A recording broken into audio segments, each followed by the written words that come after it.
Welcome back to Alternative I Beyond the File. I'm your host and decoder, Melissa Phelan. Today I want you to sit with a question that may make you uncomfortable. What if I told you that individuals connected to some of the most infamous child homicide cases in the United States and unsolved murders have been living in the same regions, sometimes within blocks of each other? Not in historic books, not locked away in prisons, but out in the open. Right now, across the country, some offenders connected to brutal crimes against children have never been held accountable. Others have inserted themselves into investigations, into communities, and even into the public conversation surrounding the very cases tied to their names. And yet, they continue walking free if they're not dead. This is about that for a moment.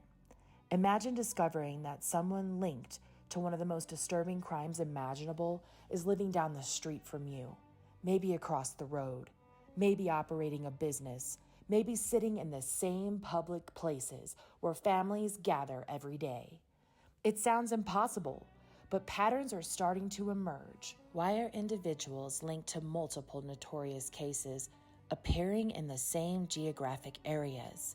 And why are some of them living directly next door to each other, occupying the same addresses, or just across the street?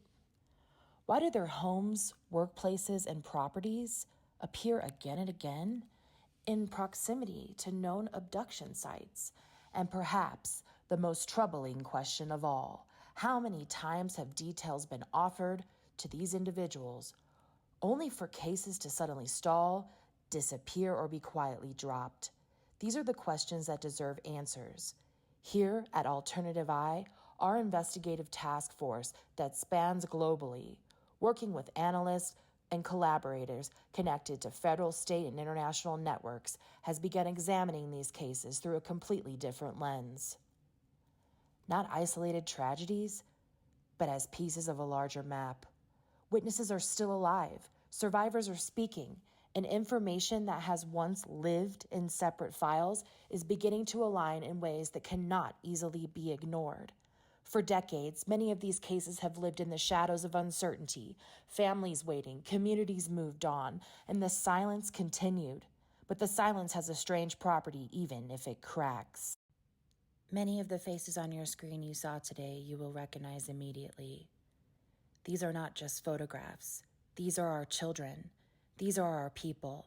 And that is why cold cases matter at Alternative I.